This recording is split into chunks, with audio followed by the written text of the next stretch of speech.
everybody, welcome back to Ray Jensen Radio Podcast. Thank you very much for tuning into the show today. Kemarin kan kita dari Bandung, tapi ada satu tempat yang kita nggak sempet.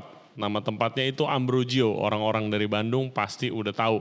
Itu toko kue, juga restoran dan juga cafe yang besar banget, produknya amazing dan gue pengen banget kenalan sama chefnya. Ternyata nggak lama setelah kita balik, chefnya namanya Chef Edwin Suryajaya, itu ngontak kita, kebetulan dia mau ke Jakarta, dan beberapa minggu yang lalu kita bisa podcast bareng dia. He's a really amazing person, dan punya interesting background story juga. Dan yang gue respect sama dia, dia adalah owner dan juga operator dari one of the most successful restaurant di Bandung. Amazing work, chef. Dan kue-kuenya juga gue udah cobain, it's really good guys. Beda lah standarnya dari yang lain. Oke, seperti biasa, jangan lupa subscribe di Ray Jensen Radio YouTube channel atau follow kita di Spotify, Apple Podcast, Google Podcast, dan Anchor App. Juga di Instagram kita @RayJensenRadio for further updates. And without further ado, please welcome Chef Edwin Suryajaya. Enjoy the show.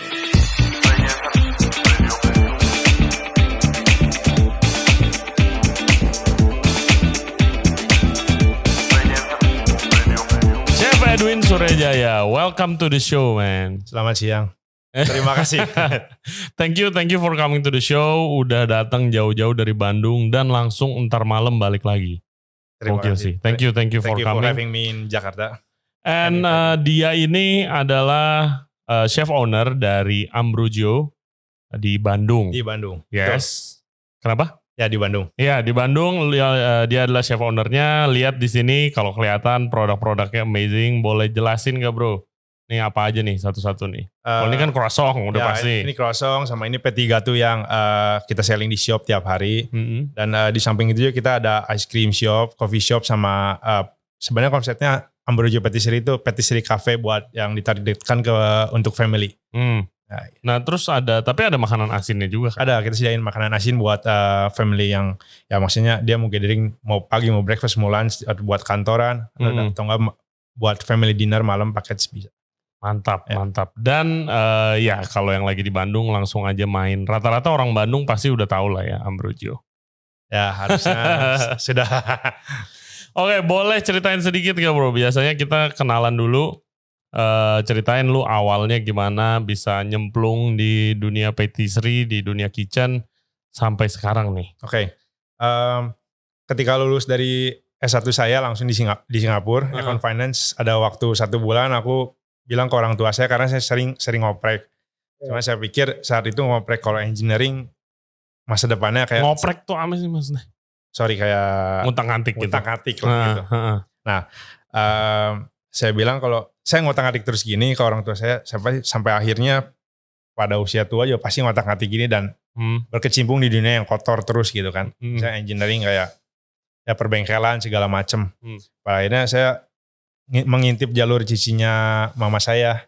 Dia di dapur, dia experience di sana juga dan maksudnya bisa dimakan, bisa digunain bisa dicicipin sama semua orang. Dan pada akhirnya saya mencoba untuk saya senang masak sebenarnya. Tapi saya mikir kalau pastry teknikal banget kan. Kalau misalnya step by stepnya nggak betul, tuh pasti pada akhirnya belum tentu bisa jadi. Udah pasti. Iya. Makanya dari saat itu saya mungkin langsung punya pikiran saya harus nyoba perdalam ini nih. Jadi lu lebih suka yang pastry, yang lebih kayak exact gitu kan daripada dunia cuisine. Betul. Oke. Dan teknikalnya kan kalau misalnya bikin sedikit, bikin besar, bigger volume kan semua beda lagi tuh. Kalau kita understand sama value-value semua yang apa terjadi ya pasti bisa menghasilkan yang produk yang konsisten kan. Nah itu sebenarnya saya senangnya di situ sih. Oke. Ngoprek sampai konsisten dan. Ya karena mekanik juga kali sebelumnya. Betul. Terus lu sekolah di mana? Dulu belajar pastry? Le Cordon Bleu Sydney. Tapi sebelumnya udah ngambil mechanical engineering gitu? Sebenarnya enggak. S1 saya Econ Finance di Singapura. Econ Finance? Yes. Terus?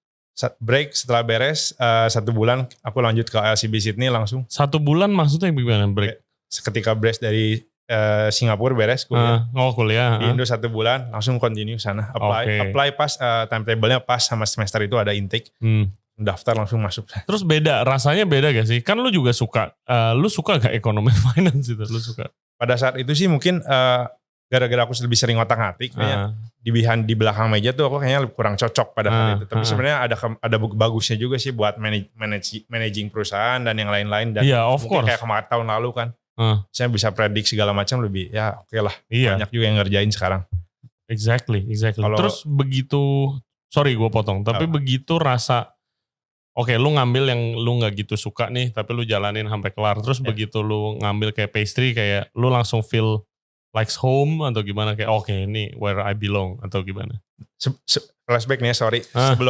Sebelum dibolehin kuliah di Singapura tuh aku maksa di Australia. Papa gak ngasih. Karena bilangnya saya terlalu kecil dan kalau dihitung dari rumah sampai Australia bisa 14 jam setengah katanya. Oh yaudah kamu lebih baik di Singapura dulu aja. Habis di Singapura kamu mau ke Kutub Utara juga silakan katanya. Oke. At least kamu udah lebih dewasa. Ya udah saya turutin dia gitu kan. Udah beres ya udah saya pilih. Pikir kayaknya saya di Australia lagi deh gitu, tetap mau ke sana lagi. Mantap. Dan ini gue dengar lu itu gimana sih? Ada yang bilang lu itu keponakannya, ada yang bilang lu anaknya dari keluarga yang punya Prima Rasa, pastry shop legendaris di Bandung nih kan. Terima kasih. Lu gimana? Ya itu mah nggak pernah miss lah. Mau semua keluarga gue juga harus ke sana. Terima kasih. Sebenarnya itu keluarga dari pihak mama. Dan mama itu cicinya mama saya yang benar ngerintis di tahun 89. Kenapa saya ada yang bilang sebagian gitu? Karena dari kecil tuh saya sakit dan papa kan di kelenteng dia ada yang bilang saya harus dikasihin karena saya hampir tiap minggu sakit terus gitu. Sakit apa nih? Panas lah, yang pokoknya ketika bayi itu nggak bisa sehat bener ya terus. Ada aja gitu ya. Ada yang dia bilang katanya harus dikasihin ke sio tertentu, which is ya cicinya mama saya kan. Oh gitu. Nah, setelah itu ya udah dikasih, saya juga nggak tahu kan masih kecil. Setelah beres tapi seiring berjalannya waktu tuh emang saya ngobrol sama dia juga lebih nyambung gitu sampai detik sekarang. Karena dia satu profesi ya, ketika saya udah beres dari Singapura juga yang bisa diajak ngobrol tukar pikiran sampai malam tiap hari dia. Oke. Berdirinya Ambrogio, saya tukar pikiran lebih banyak dengan dia juga. Karena dia mungkin dari tahun 80 ya udah ngerjain F&B gini dan ya udah banyak pengalaman pasti. Iya, kan. Pengalamannya gila banget sih. Gila. Terus lu pernah kerja juga di Prima Rasanya? Ketika saya kerja di Australia semester 3 libur, saya beresin di Prima Rasa di sana. Gimana sih gimana scale of operation that pastry shop sebesar itu? Lumayan complicated. Dan juga banyak juga kue-kue tradisionalnya kan? Betul, itu sebenarnya divisinya kan udah jelas semua ada. Ada yang kerja dari tahun 80, masih ada pegawai krunya semua. Wow. Dan setiap divisi itu udah jalan. Sebenarnya udah metik harus ngerjain apa dan minta di toko berapa udah dikerjain. Divisi kue kering, kue lapis, segala macam. Iya, maksudnya tapi gue lihat dari kayak paling simpel keramaiannya aja deh gitu kan. Prima Rasa itu kan udah antrian bayarnya itu udah kayak lu antri kayak mau ke Dufan waktu itu lagi mau main game apa gitu kan. Maksudnya skala itu, how does it feel lu baru abis dari Australia, lu kesana terus lihat operation sebesar dan seluar biasa itu gimana? Kayak kaget ya gitu? Kaget sih kaget, soalnya berbanding juga kan saya di Australia juga ngintip-ngintip kayak pabrik yang lain gimana sih flow-nya apa segala macam. Ternyata ya di Bandung juga ada yang kayak gini gitu, pabrik-pabrik besar di Bandung. Kalau aku liatin ya banyak yang mereka masih kayak pada saat itu belum semodern yang mereka lakuin di Australia kan. Maka dari itu ya mungkin ini tugas saya gitu buat ganti sedikit ke otomatik yang lebih signifikan gitu. Tanpa mempergunakan banyak orang yang banyak tapi efisiensinya tinggi. Iya, gue sifon ketan hitam paling doyan. Oh iya. Itu paling. Divisi juga ada beda lagi. Oh gitu. Maksudnya divisi divisi kue kering gitu atau divisi kue basah, kue kering dan kue basah beda semua. Kayak brownies beda lagi gitu ya. Oke. Tapi in the same building semua. Gila, segede apa itu buildingnya? Lumayan. Di Bandung juga dong pasti kan? Di Bandung di seberang tokonya. Oh langsung. Oke. Nice. Terus lu begitu decide untuk buka Ambrogio itu kenapa sih? Kenapa gak kerja dulu biasa? Kayak gue nih, gue kerja hampir 9 tahun kerja sama orang. Baru berani nih. Gitu kan. Ini juga lucu juga. Lagi siang hari, saya lagi libur. Semester terakhir kalau gak salah. Even masih kuliah nih berarti. Masih kuliah, lagi libur. Saya ngobrol sama cici mama saya ini. Saya panggil mami kan. Mam, kalau mau makan nggak? Udah makan siang dulu, sekarang kesini. Lagi di jalan tuh aku ngomong, dia kayak kalau bikin coffee shop kayak yang kayak gini-gini, kafe gini boleh nih Win, kayaknya konsepnya gini. Oke. Lagi jalan di tengah jalan tuh ngelihat bangunan yang kanan, saya nanya ini kayaknya bagus nih kalau dibagi jadi. Jangan jalan itu tuh nggak ada kehidupan sama sekali. Cuma kayak satu bangunan tua doang. Semenjak dari situ saya ya udah, dia langsung tanya-tanya ini itu. Ya udah deh, saya jalanin, kamu beres kapan? Setahun lagi. Gak lama ya udah aku bikin, dan dia langsung nanya ke aku, kamu bikinnya mau kayak gimana? Ya menurut aku pengen pagi ya ada croissant, siang makan, sore bilang ngopi lagi, malam dinner gitu. Rasa itu cuma ngayalmu gitu aja kan. Iya. Tapi setelah dijalanin ya berat juga semuanya. Iya iyalah, gila loh. Let alone ya gue lihat dari Instagramnya, gue belum pernah sih ke sana. Kemarin ke Bandung sayangnya nggak sempet. Tapi kayak lu yang kayak tadi lu bilang one stop shop gitu kan. Iya. Biasanya orang operate restoran aja udah ribet. Ini plus pastry aja udah ribet, pastry shop gitu kan. Itu what are the most difficult challenges you have to overcome? Kalau sekarang? Iya.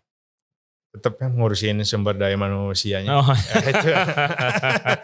Iya, Dimanapun kayaknya itulah tetap. Di Bandung gimana sih marketnya? Orang ngerti gak apa yang lu jual?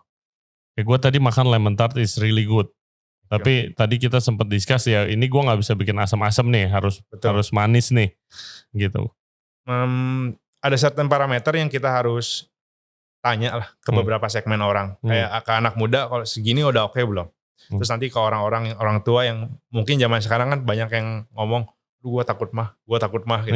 Makan asam, makan coklat, makan kopi. Padahal bukan gara-gara ngelihat kopi Arabica gitu, dia langsung kayak, aduh gue takut sakit mah. Iya, rada asam, sakit lambung. Dibanding rebusnya lebih jahat rebusnya juga gitu kan. Oh really? Ya kan kafein lebih tinggi segala macam. Oke. Gue sama sekali gak ngerti kopi bro. Minum asam langsung nyangkatnya sakit mah pasti. Padahal yang lebih jahat di belakangnya belum tentu gitu. Sama kayak gini juga lemon tart, acidity apa semua. Dan terutama manis. Iya. Orang Bandung suka manis? Enggak terlalu suka manis. Enggak terlalu suka manis? Enggak terlalu suka manis. Untuk dessert kayak gini semua. Yang paling laku apa? Yang mana dulu nih? Kue atau? Kue dulu dah. Kalau kue tetap yang berbau buah. Oke. Dan coklat. Ya udah pastilah pasti coklatnya. Kalau rotinya? Kalau roti tetap yang buttery sugar kayak gini. Maksudnya kayak Cinnamon gitu. Cinnamon ini dia yang sebenarnya kita kasih seleksi yang banyak. Benar, savory-nya ada, manisnya, yang pollen sampai yang berbau segala kombinasi. Itu pilihan mereka lah. Oke. Ya, terus lagi begini situasi ada penurunan nggak? Penurunan pasti ada. Lu target market lu siapa? Target market gue, maksudnya lebih ke keluarga kah? Keluarga Bandung lokal di hari weekday. Weekend tetap kita dapat hempasan dari Jakarta. Terima kasih. Itu yang membantu juga gitu. Terus take me back waktu lu opening. Which is berapa tahun yang lalu? 2017 berarti. 2017. Ya. Lu 16 Maret. Pengalaman belum begitu banyak. Tapi langsung nyemplung. Ya. Buka restoran. Dari konsepnya dari pertama udah all day kan? All day. Iya. Gimana? How does it feel? Dan gimana lu rasanya? Lu merasa overwhelmed kah waktu lu pertama mulai setup? Gimana? Dari senang sampai agak tertekan. Gimana ceritanya? Terus terang soalnya pada saat itu kan 4 tahun yang lalu ya. Yeah. Semua orang kan buka coffee shop tuh. Hampir kayak tiap bulan. Terus papa saya juga selalu ngomong kayak, ini teman papa coffee shopnya udah buka lagi. Udah buka, yang kamu kapan bukanya katanya.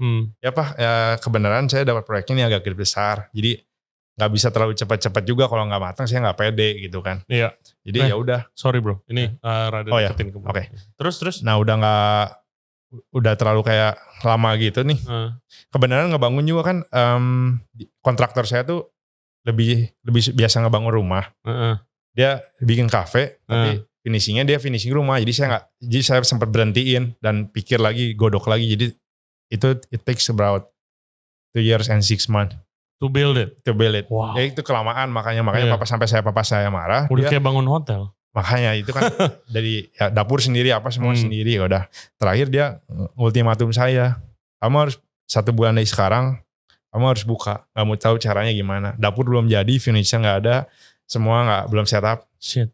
Udah gitu, saya cuma bilang ke bapak saya, Boleh Pak, tapi saya waktu tidur saya kurangin cuma 3 jam gak apa-apa aja. Karena dia selalu concern sama health saya tidur subuh, bangun subuh gitu. Yang dulu itu lu sakit juga? Nah itu waktu bayi kan itu. Cuman semenjak saya di Singapura, di Aussie gitu kan subuh kerja lagi atau apa. Udah pasti lah kitchen lifestyle. Mau ngapain kayak gitu. Dia di samping sisi dia selalu neketin kayak gitu. Di satu sisi dia neketin dia pengen buka. Makanya saya ultimatum balik, saya bisa buka tapi jangan marahi saya. Jangan ngoceh nih. Kalau gue begadang gitu kan kasarnya begitu. Udah kan, gitu hasil ya udah sebulan buka.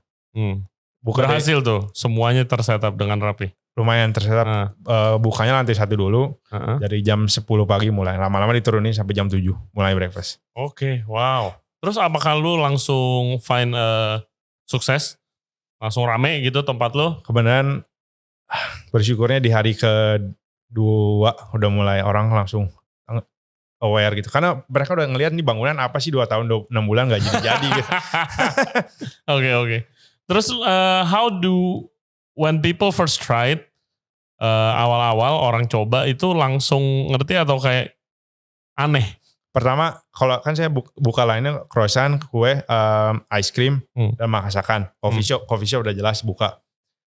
Udah gitu tes panelnya cuman seluruh angkatannya papa mama. Di sekolahan yang mereka saya undang 2 kali grup udah gitu tes food jalan kelar gitu. Nah mungkin mereka dari mulut ke mulut mulai ada traffic datang ngelihat mereka kayak udah bisa datang predik makan gitu. Pilihan kue begini mereka pada dasarnya pertama agak kurang. Iya, even ini Anterme bukan sih, gue takut salah. Iya kan? Anterme, Petit Gâteau gini, I imagine lu salah satu yang pertama kali mungkin. Banyak sebelumnya. Oh sebelumnya udah banyak. Jadi orang udah mulai tahu lah. Udah gitu. tahu. Dan yang ngerjain supply di Bandung buat coffee shop lagi gini juga udah ada. Iya gue soalnya inget dulu banget sih waktu Jakarta. Itu kayak ada temen gue, dia mulai nyajin Anterme gitu. Itu pada gak ada yang tahu. Bener-bener gak ada yang tahu ini apa ya gitu kan. Tetap yang laku sih di Bandung kue yang harus digigit. Iya. Gak bisa creamy. Nah terus kalau makanannya sendiri boleh diceritain sedikit makanan di Ambrogio, makanan asinnya ya? Itu kayak gimana konsepnya? Konsepnya sebenarnya western dan Asia buat orang yang gak bisa makan terlalu milih mau western makan tiap hari. Itu doang sih udah. Oke. Comfort food gitu. Comfort foodnya. Ya gue lihat di Bandung itu kemarin karena baru dari Bandung gue itu really encouraging sih for F&B ya. Gitu dan ini masih masa pandemi hitungannya tapi gue udah 3 tahun tuh gak ke Bandung kan. Terus kemarin ke Bandung berubah di mana kayak banyak konsep-konsep yang restorannya gimana cool kayak lifestyle gitu. Makanannya comfort food tapi mulai ada kayak sentuhan chefnya gitu loh. Gak cuma aglio olio tok sama salmon grill teriyaki tok gitu loh. Tapi udah ada kayak gue ke Dailah, restoran Dailah itu really good. Menurut gue really good. Terus ke Gang Nikmat juga really good. Menurut gue ke Winsham itu always good dari dulu. Ya it's really encouraging sih. Gitu kan. Lu berasa begitu juga? Maksudnya F&B lagi naik banget di Bandung. Gitu. Ya mungkin setelah ada jalan layang ini nih datang lagi. Cepet banget sih. Cepet banget makanya. Jadi orang Jakarta tuh kayaknya mau ngadem ya konsep utamanya ke Bandung. Makanya apalagi tambah gini indoor. Mereka kan gak berani. Jadi kayaknya mereka ke Bandung sekalian testing makanan apa nih yang lagi ramai di Bandung pastinya itu. Dan lebih hipsnya apa. Makanya semua pemain Jakarta juga banyaknya juga yang mengintip Bandung sebuat bikin konsep barunya di Bandung sih. Terus kalian semua kayak chef owner nih pada kayak nongkrong bareng gak sih buat ngomongin oke ini F&B Bandung kayak kita mau bikin apa nih bareng-bareng mungkin ada geng kayak begitu buat menaikkan F&B Bandung. Kalau sekarang yang dilihat menurut saya masih tetap lah nggak semuanya berkumpul, masih ada geng by geng. Cuman ya konsep kedepannya tetap harusnya dipersatuin sih. How do we change that man? Harus lewat pariwisata Jabar pasti. Di semuanya juga. Bikin apa? Lo ada ide apa tuh? Nah kebenaran kalau misalnya apa yang saya dapetin nih di luar kan kalau ide perkumpulan satu pastry club gitu. Dia ada satu hari di Paris saya pernah baca dia setiap hari minggu pertama setiap bulan dia ngumpul satu konsep pastry jalan dia semua bakery tertuju sama pastry itu. Nah itu kan jadi kayak nanti versionnya tiap bakery tiap pastry shop keluar produk masing-masing kan. Dan itu tuh untuk kita ngangkatnya lebih gampang menurut saya gitu. Iya, anything. Betul. Kayak kalau bareng-bareng sih it's easier kan. Betul. Nah banyak kan langsung dilihat orangnya lebih banyak, exposure lebih banyak. Nah menurut saya sih itu doang yang pemain F&B di kota saya, apapun di Jakarta belum sampai terjadi gitu. Iya, gue mungkin nih ya gue mau terangin ke listeners gue dulu sebentar ya. Jadi guys, kayak kita kan chef-chef tuh sering contoh nih curhatannya itu kayak kok kita jualan harus itu doang sih, nggak bisa kreatif. Kalau di Jakarta sering ada problem itu. Market maunya makanan Indonesia harusnya murah, makanan Indonesia mahal dikit nggak ada yang beli. Contohnya kayak gitu. Tapi mau ngubah persepsi market itu kan harus build something. Betul. Nah mayoritas chef-chef di Indonesia itu berkumpul di satu gengnya lah gitu kan. Edwin mungkin ada gengnya sendiri, gue sama teman-teman gue jarang bareng-bareng gitu kan. Betul. Dan menurut kita berdua kalau misalnya semua bisa kerja sama bareng itu bakal lebih cepet nih. Benar kedengarnya, pasti. Dan lu tapi yang mau diangkat apanya kalau misalnya dream ini kecapean? Kalau dari segi pandang saya kan saya lebih ngerjain pastry-nya nih. Iya. Ya misalnya bikin satu pastry club yang pemain Indonesia tuh bisa juga loh gitu. Misalnya kedengeran di kandangnya mereka gitu di Perancis. Dengan di sini kan gimana ya maksudnya produk yang bisa kita lakuin di sini tuh exposure-nya harus lebih transparan dan lebih bisa diterima market kita dengan sama rata dari kota Medan, kota Jakarta, Bandung. Jadi jangan orang taunya ini cuma ada di sini gitu. Padahal di sini juga ada yang versi si A gitu. Iya, ngerti. Nah, kita kan sebagai pemain pasti pengen produk yang keputarnya cepat juga gitu. Dan modelnya sama benar versi saya gini, versi dia gini, tapi kan menyatukannya sih semua itu harus ada satu organisasi. Entity gitu kan. Gitu. Buat supaya semuanya berkumpul di situ. So, actually lu punya interesting point yang benar juga itu. Ini gue belajar dari temen gue.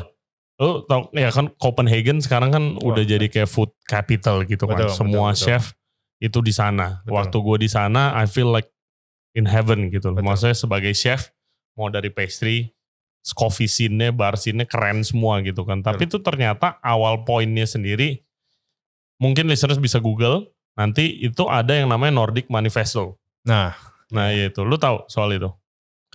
Pernah dengar tapi belum. Gue juga baru dengar dibilangin sama teman gue yang itu Nordic Manifesto itu chef-chef, pastry chef semuanya lah, mau chef hotel, semuanya berkumpul buat bikin kayak kita kayak sumpah pemuda gitu lah kalau zaman dulu. Jadi kita janji bakal buka apapun restoran kita pakai ingredients lokal yang kita shine gitu. Biar shine through, kita bakal konsepin konsep di Denmark sendiri yang konsepnya lo kalau winter, kalau fall harus foraging, lo harus mancing karena basically nggak ada sayur gitu kan. Dan fast forward ada support pemerintah juga, tapi fast forward 10 years, 15 years look at them now gitu kan. Dan kalau kita bilangnya kayak makanan Indonesia semuanya harus mau lebih dikenal harus kayak begitu sih menurut gue, harus saling support dan deal gini nih. Bener. Dan susah loh gitu.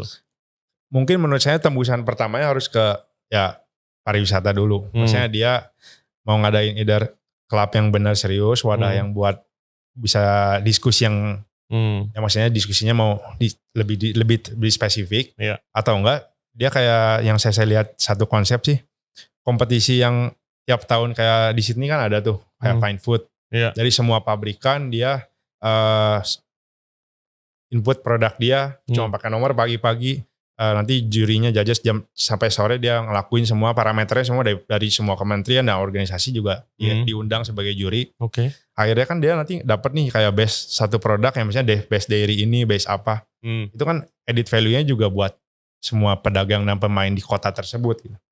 Itu maksudnya yang belum pernah terjadi di Indonesia sih menurutnya. Ada satu award yang kalau misalnya dapat best ini di tahun segini gitu. Dari tahun depan belum tentu bisa dapat, mungkin yang orang lain. Tapi di sini bayar bro. Di sini bayar, kalau mau menang award kan lu bayar. Nah itu kan masalahnya itu yang gak transparannya itu. Makanya kita harus submitnya by nomor dan kita gak tahu itu siapa. Kalau diadain skema kayak gitu mungkin jauh F&B bakal lebih naik lagi sih menurut saya. Dulu gue pernah kerja di salah satu restoran. Tiba-tiba restoran ini yang gue bikin, gue setup itu dapat best up and coming restaurant nomor 1 Jakarta.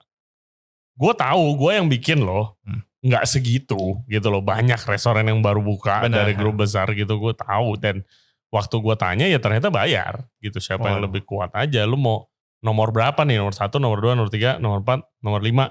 Ada budgetnya sendiri-sendiri. Kurang seru sih ya. Tapi I think it's getting better. Kayak at least kalau dari, kita kan kalau mau exposure perlu media kan. Betul. Tapi dari beberapa media ada yang udah komit nih. Kayak oke, capek nih, mau ada award harus bayar dulu. Ya, nah itu. Iya gitu kan. Jadi kayak komit, ya gue bikin yang lebih organik lah. Betul. Whatever you want to say it, lebih organik supaya gitu. Ya I think everybody I think agreed, udah lumayan lah. Sekarang udah lumayan. Terus kalau pastry Indonesia sendiri gimana sih? Lu main gak pastry Indo? Maksudnya di produk atau? Iya di produk. Nggak terlalu. Cuman aku lebih sukanya kombinasi coklat coffee. Nah itu karena aku juga ngadain coffee juga. Jadi lebih ekspor di situ sih. Oke. Dua flavor itu. Biasa kan kalau zaman sekarang tuh, kalau di Jakarta Indonesian flavor gitu loh. Fusion udah mulai masukin di pastry. Kayak kemarin gue nyoba. Ini shout out to Chef Keisha, ada pernah gue undang. Dia bikin cookies rasa tolak angin. Keisha Hakim? Keisha Putri namanya. Dia itu dari Sydney. Oke. Dia pernah jadi pastry chef di Benelong. Oke. Terus balik ke sini, pandemi, jualan cookies online. Dia bikin itu rasa tolak angin cookies. Coba nanti. Iya, masih ada, ntar abis ini gue kasih lu. Siap. Shout out. Menurut gue unik sih rasanya. Oke. Terus kalau lu sendiri, lu punya harapan apa nih buat Bandung atau buat chef pastry as general ke depannya? Buat pemain yang baru gitu.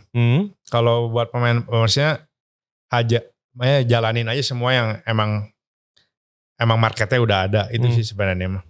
Kalau misalnya bekerja sesuai ego juga pada akhirnya, apakah worth it dijalankan dengan yang market belum tentu appreciate itu gitu. Iya. Karena pada akhirnya balik lagi harus ada benefit lebihnya, yaitu maksudnya komersilnya apa nih gitu kan. Dari segi produk, baru nanti dari situ develop ke ego lagi. Iya, itu susah sih. Paling susah ngorbanin ego dan idealisme seorang chef dan product creator lah. Basically punya idealisnya itu sacrifice sama marketnya itu loh. Ya, maksudnya kan kalau di luar negeri sih mungkin banyak yang jauh lebih appreciate maksudnya bukan orang Indonesia nggak appreciate juga, cuma nggak takut coba lah. Nggak takut coba dan mungkin berani bayar buat apa yang kita lakuin gitu. Kalau di sini tetap harus gimana pun harus bisa jalan dulu menurut saya. Udah jalan, baru balik lagi mau ngerjainnya apa nih spesifik buat market baru lagi gitu. Daripada nanti bisnisnya juga pada akhirnya kurang jalan. Kalau nggak ada bisnisnya nggak jalan ya udah tutup. Tutup dan nanti kan ngulang lagi frustasi lagi gitu, mau gimana gitu. Exactly. Kalau misalnya bekerja sendiri sih nggak masalah, tapi kalau udah ada pegawai yang ikut kerja gitu itu juga harus mikirin mereka lah. Yes. Kalau misalnya lu bisa nih, ego lu nih, lu mau bikin outlet kayak apa emang ya? Kalau misalnya lupain nih soal market nih, lu bisa idealis 100% nih.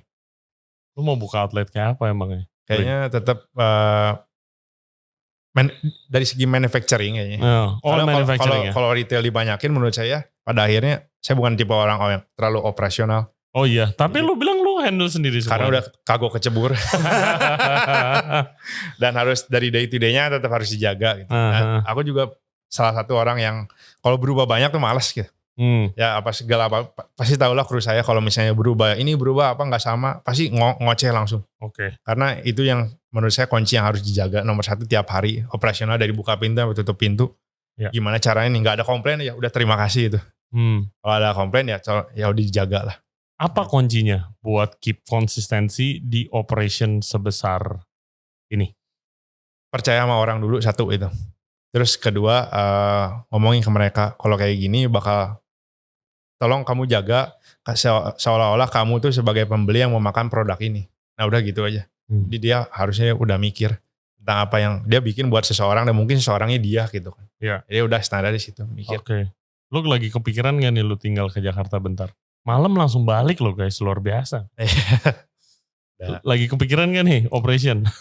Ya di sini untung gak ada sinyal. Jadi gak ada yang telepon.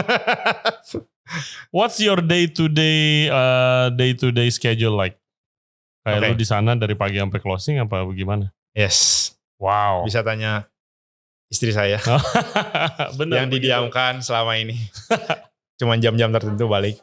Kalau pagi jam-jam ya jam 6 gitu, jam setengah 6 kan kadang refreshingnya cuma satu, sepedaan sama temen sampai jam 8, beres kelar langsung masuk kitchen. Ya bro, mau ngerjain semua operasional atau enggak R&D atau apa sampai malam di situ. Udah pasti. Gila. Kadang kalau lagi trial apa, ya orang paling pagi di situ dan paling malam mau nggak mau. Ya as a leader it's important to do that sih sebenarnya. Dan lu udah jalannya berapa lama dari opening? 5 Maret kemarin 4 tahun berarti. Wow. Waktu bangunan pun aku ikutin, berarti hampir 7 tahun. Iya. Tapi ya that's what it takes lah obviously. Ya karena gimana ya, saya pengen tahu aja, maksudnya dari dasarnya semua gitu. Jadi kalau ada masalah apa bisa over handle-nya. Itu mungkin satu kejelekan saya itu. Semua harus dikerjain sama sendiri, kalau enggak saya kurang make sure aja. Iya, itu sih. Gue dapat advice dari temen gue. Nggak tahu bisa di-apply di lu gak ya. I used to do that a lot. Di Fish lah contohnya. Restoran gue dulu itu, gue dari setup sampai hampir tahun kedua lah. Gue tiap hari di situ. Literally every day gue gak ketemu temen gue. Itu ya sama bini gue sekarang dulu hubungan udah berantakan banget ya gak pernah ketemu. Gue bilang kalau mau ketemu lu kesini. Betul. Gitu kan. Ya lama-lama dia juga bosen juga lah gitu kan. Cuma bosen gak sih? Terus sampai di poin dimana ada satu temen gue yang gue anggap mentor, dia punya restoran di Melbourne, restoran Jepang. Dia orang Indo, lagi kesini sering main. Terus dia bilang kayak lu, gue nanya restoran lu kan di Jepang ada 2 restoran Jepang. Kok lu kesini? Gitu lu nggak kepikiran gitu lu? Dia bilang ya gue udah percaya sama tim. Terus dia bilang lu harus pilih, lu mau jadi restauranter apa mau jadi chef. Dia bilang gitu. Gue milihnya gue mau jadi restauranter. Gitu, gue mau jadi restauranter. Ya kalau mau jadi restauranter ya lu harus cabut. Lu harus lepas. Lu harus belajar percaya sama orang. Which is, that's the key to grow. Jadi lu bisa mikirin business development-nya. Nah itu kan, yang harus jauh lebih penting gitu. Mau dibawa kemana nih truknya? Iya, exactly. Karena kan kalau nggak ada business development, apapun itu, nggak usah ngomong restoran doang ya, bisa stagnan. Betul. Ya kan, dimana ya khususnya di F&B, either you grow or you die. Biasanya begitu kan. Bener, ketiban ya banyak lah. Iya, jadi dari situ ya awal-awal sih, gue tidak menggurui lu ya, especially lu ya. Tapi kayak dari awal, dari sejak itu gue belajar untuk kayak, oh ya mulai lepasin gitu. Soalnya kalau enggak ya nggak ada yang mikirin business development-nya. Tapi menurut saya nih, ngelepas kalau misalnya yang dari kecil udah digedein, tapi udah ketika gede kita lepasin begitu aja, nggak ada sistem juga kayaknya jangan sih. Nggak bisa, iya. Nah, kita harus patenin dulu gitu. The first thing itu hire leader yang qualified. Benar. Dan udah tahu what you want. Betul. Gitu kan. Kalau nggak ada itu ya jangan dilepas. Gitu.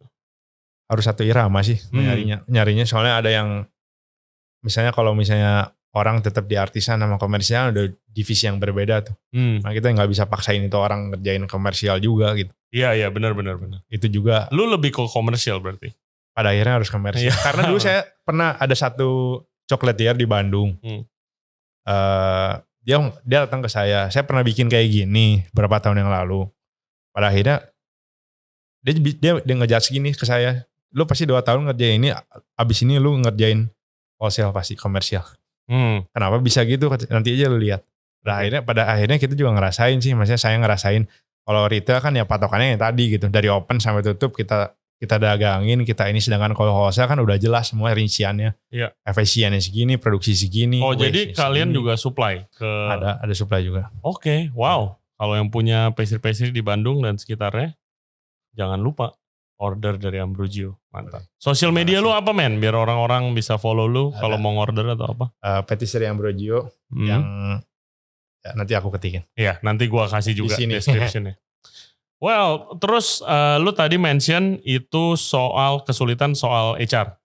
Ya. HR. Emangnya gimana? Bukannya di Bandung itu banyak banget sekolah perhotelan yang bagus-bagus kan? Ya. Kenapa? Dan, Kalau yang ini aku nggak menyinggung masalah sekolah atau apa. Iya. Kalau emang yang dari lulusan begitu terus sekarang pasti parameternya dia pengen mencarinya di luar semua kerjaannya. Gitu. Oke. Which is ya kalau mau nyari ilmu, mau nyari experience apa semua di sini juga tau bisa kan sebenarnya. Aku kasih kebebasan juga mau ngoprek mau segala macam. Iya. Asal ya balik lagi ke orang yang emang beneran ngulik atau enggak nih gitu. Kalau carinya emang cari uang atau apa, cari experience lebih di sana ya udah gitu. Dan aku nyari lulusan yang kayak gitu ya belum ketemu aja belum ketemu yang buat dijadiin leader yang pas. It changes sih. Kalau di Jakarta at least ya, itu udah mulai berubah. Dulu kayak mungkin 5 to 3 years ago, itu dulu kayak begitu lulus sekolah masak, itu udah pikirannya oke, langsung keluar gitu. Tapi Bandung kan udah mulai nih kayak standar restorannya naik gitu. Betul. Kan. Ya itu nanti lama-kelamaan kayak berubah persepsinya. Kayak ternyata restoran di Jakarta udah oke, restoran di Bandung udah oke. Banyak banget yang keren sih. Iya, di Jakarta especially sih, ini aduh sayang banget, hampir setiap episode gue bilang ini, kalau misalnya nggak ada pandemi ini lagi seru-serunya ini. Lagi naik-naiknya kan? Iya, lagi naik-naiknya banget tahun lalu, betul. Dan banyak banget chef-chef muda yang baru balik. Gitu loh, gue kenal ada satu pernah ke podcast juga, Richie, itu chocolatier. Oh baru di mention kemarin sama apa Luis. Iya, iya kan, itu dia buka pastry online namanya Krio, shout out to Chef Richie. Itu gila men, enak banget, produknya enak banget dan standarnya bukan standar Indo lagi lah gitu loh. Jadi ya contoh kalau misalnya dia jadi buka pastry shopnya ya lu ngapain jauh-jauh ke US. Benar gitu, lu bisa training di situ. Betul. Gitu kan. Yes. Wah seru banget men ngobrol sama lu. Lu katanya demen sepedaan sampai dari lu Bandung Jakarta naik sepeda pernah? Ya bisa. Gila, Bandung Pangandaran dulu. Itu Bandung Pangandaran, itu berapa jam? Bandung Jakarta berapa jam naik sepeda? Tergantung teman-teman gila yang bawanya.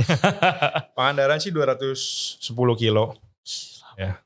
Iya, gue Google nama lu, terus di YouTube juga keluarnya video sepeda, komunitas sepeda. Waduh. Malahan gila men. Terus lu ada target apa? Personal target ke depannya? Personal target sih lebih bikin produk massal yang lebih konsisten udah pasti itu. Dan dengan bikin dapur yang lebih standarisasinya lebih bener lah dari sekarang. Karena dulu kan dipaksa buka semua dan berjalan. Nah sekarang ya mikir pasti harus lebih dewasa gimana nih. Supaya dapurnya settle, lebih efisien, lebih semua. Oke. Lebih baik. Amin. I'm sure ya sekarang lu kan rame. Semoga tetap sukses. Selalu. Terima kasih. Before we go, we play a little game. Oke? Boleh. You better know it namanya. Gue ada beberapa pertanyaan rapid fire question yang lu udah pasti tahu jawabannya. Kalau lu nggak mau jawab lu boleh bilang pass. Tapi we appreciate your answer. Oke man, are you ready? Boleh. Oke, you better know it, Chef Edwin Suryajaya. Secret talent. Nggak bisa bilang ngoprek tadi udah disebut soalnya. Lo ada secret talent apa men? Mungkin kalau yang gue rasain ya. Pokoknya kalau ada masalah ada apa harus bisa ada jalan keluarnya secepat mungkin. Dan kalau sampai nggak bisa mekanik saya atau apa sampai ngebenerin mesin apa, ya saya at least bisa fix it properly dan cepat dan ya bisa lah. Gitu. Pokoknya harus selalu bisa di apapun. Mantap. Itu a good mindset. Ada masalah apapun langsung diselesain cepet-cepet ya. Jangan diemin aja gitu. Betul. Ntar malah makin gede. Great. Kedua, if you could trade places with anyone in the world for one day, who would it be? In terms of business ini, ada satu chocolatier yang saya penasaran sama kehidupannya dia. Karena ketika saya datang ke tokonya tuh, even megang coklatnya aja nggak boleh. Damn. Di mana? Di Paris. Oh di Paris. Siapa nih? Patrick Roger.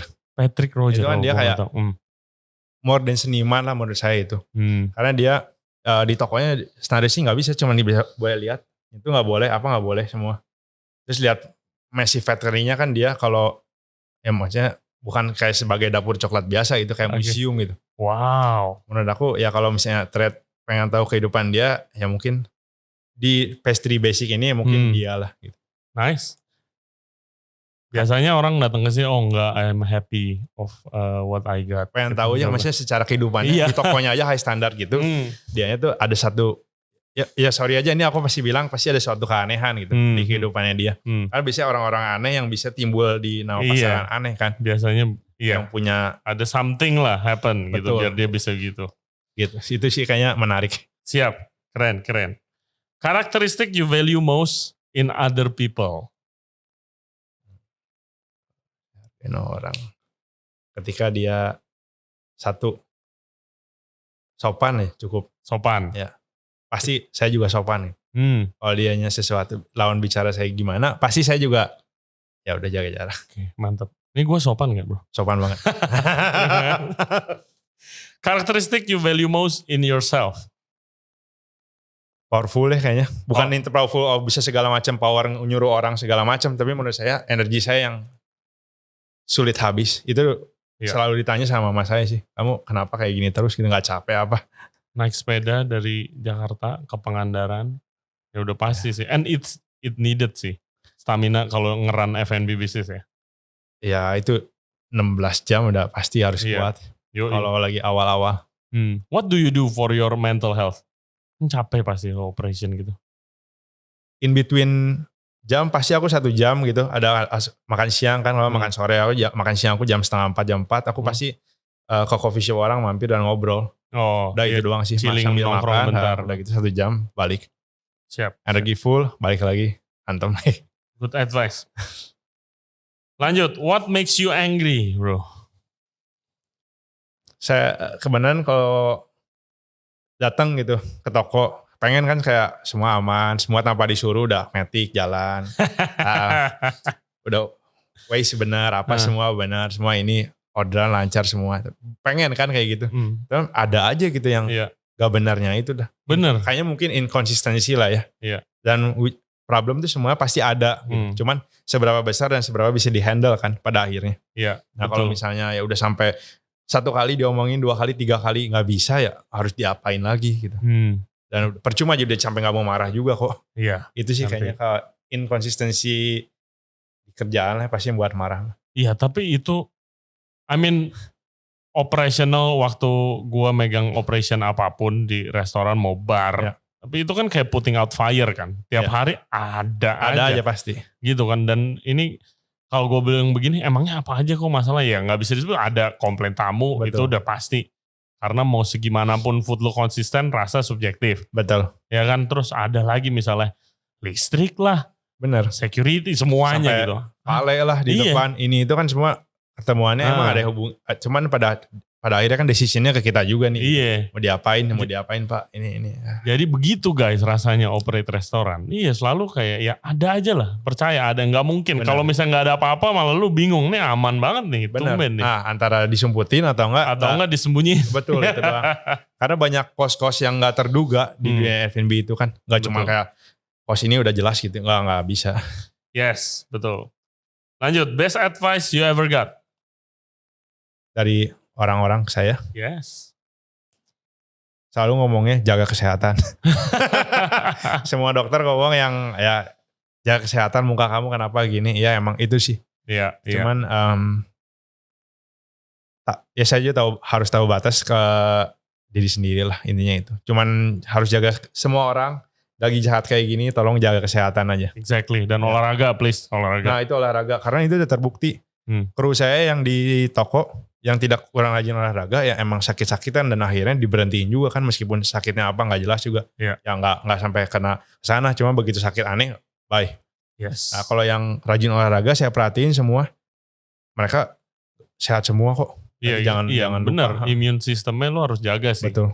Gitu kan, jangan nggak keluar nggak ketemu orang, social distancing, tapi ya again, immune sistemnya jangan dilupain. Betul. Lu jangan minum vitamin doang, lu harus olahraga kan. Itu lagi tidur yang benar. Yes. Meskipun saya enggak. Tidur yang cukup sampai lu punya restoran nanti. Waduh, jangan aja. Worst advice you ever got? Sejauh ini kalau ada orang yang ngomong pendapat jelek gitu, ya terima terus berubah aja deh udah. Mau gimana lagi soalnya. Siap. Dari pandangan mereka kayak gini saya tampung dan coba perbaiki ya. Longest shift in the kitchen, in the restaurant berarti. Longest shift. Lu datang jam berapa, balik jam berapa lu? Ya itu ketika pembukaan. Berapa jam?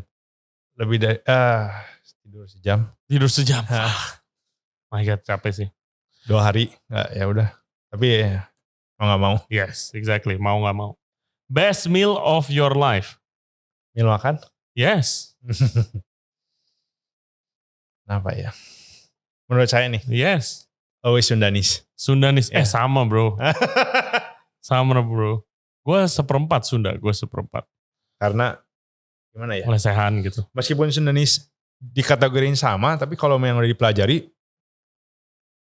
spesifik rasanya beda-beda gitu. Oh gitu? Wow. Meskipun dari sambal aja. Terus mama aku ngomong gitu, kalau ke kafe pasti cobain aja antara satu sambalnya, kedua yang bacem-bacemannya gitu. Udah gitu dulu, baru ke ayam kuning. Udah gitu baru ya tes nasi gorengnya kalau oke pasti semuanya oke. Oh oke. Gue dapat pelajaran baru nih. Mantap. Oke, lanjut. Most embarrassing moment in the kitchen. Most embarrassing moment ya? Iya. Salah apa kek atau apa? Salah atau ada problem apa yang bikin lu malu? Ke kitchen crew sih paling pernah lah, berapa kali. Maksudnya udah nyuruhnya kayak gini ternyata nggak kayak gitu dan kok itu mah bukan, saya marah-marah kenapa di packingnya kayak gini gitu. Padahal itu salah customer doang, salah packing dan bukan spesifik buat orang itu. Itu mah ya udah sorry saya malu salah. Oke. Terakhir, if you weren't a chef, what would you be? Sorry? If you weren't a chef, yep.